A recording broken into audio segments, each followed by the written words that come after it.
So magandang araw kabola, sa video nito ilalabas po natin yung 50 pangalan na binigay po ni Snow Bado kabola na currently hatis po sa trade rumor mill, and then meron na naman pong nangyari sa MPBL kabola, isa na naman pong kontrobersiya. So mga hindi pa nakasubscribe, pakipindot naman po yung subscription button. Ito nga po yung nangyari, si Jeremy Mahinay kabola. May ginawa during their game, or siya po ay naglalaro po with Negros kabola. Unfortunately, nung laro nila against Zamboanga, sobrang lala nung ginawa niyang foul against Joey Barcuma. Napanood niyo naman siguro kabola, di ba? Search na lang sa Facebook, hindi niyo pa napanood. Sobrang obvious kasi. And sobrang out of the line kasi pag dun talaga sa lower body, tapos on air po yung player kabola, sobrang bigat po ng potential na mangyayari sa pagbagsak. Kaya deserve niya ang indefinite suspension kabola.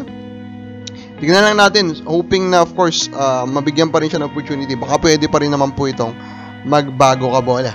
Now Marshall Lassiter is trying to baguhin kabola ang numero 1 dun sa listahan po ng 3-pointers made career history po kabola. Currently number 1 dyan is wala na pong iba kung si Jimmy Alapag at 1,250, and sobrang lapit na po. More than 50 plus na lang po inahabol po nitong si Marshall Lassiter. Ang tanong, kaya ba talaga niyang habulin? Sobrang lapit na kasi, sobrang ganda pa ng laro niya. So, I think kaya-kaya niyang habulin. Of course, this will be an historical point kabola for him. And of course, kilala siya bilang 3-point shooter kabola. So, malamang ma-appreciate niya talaga kung makukuha niya po yung top spot kabola. Now, ayan, Terra Firma just got their 5th win.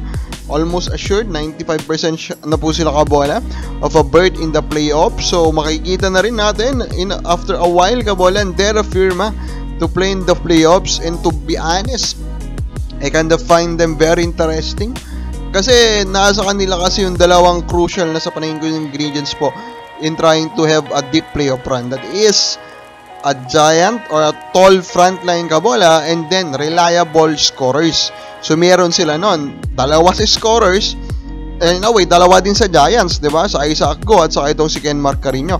So kumbaga sa akin, kompleto sila. Kaya nilang manggulat kabola. And then a comment from Marjorie Ramos, naka-forfeit nga ang Magsa, halip na ma-improve pa ang ginawa, inalis si Cone, pinagpalit si Maliksi. Pinalakalat ang team high, nako. So tama din naman, diba?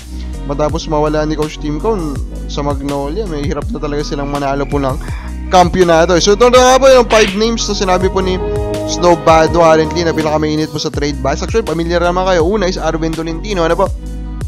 So ito, ang unang nireport, interesado daw Magnolia Hotshots. Pero recently, sabi na, Hinebra daw, baka doon talaga siya mapunta kasi nga po, injury po ni Jamie Malonzo at saka nitong si Jeremiah Gray. So, pinag-aagawan ba siya ng Magnolia ni Hinebra?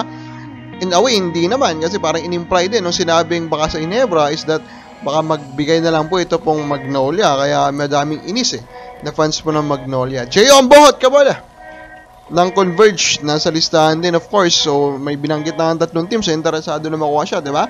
NLEX, Rain, Ocean, and Blackwater. Sino kayo makakuha kabola?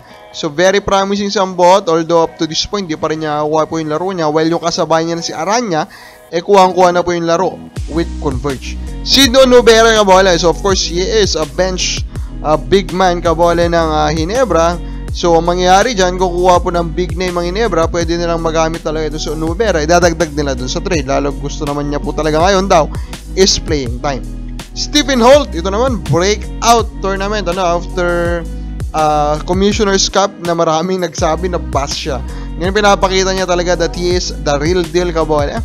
And maybe, diba, he can carry Terra Firma in a different level kabola.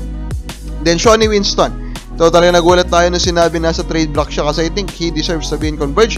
I think Converge needs him. He fits very well with what they need kabola, pero mukhang hindi they want to trade him kabola. So let us just hope na lang siguro that they find a fair trade. Kabakabals, palagi mo, sino ay mauna sa 5 to? Comment lang po sa baba.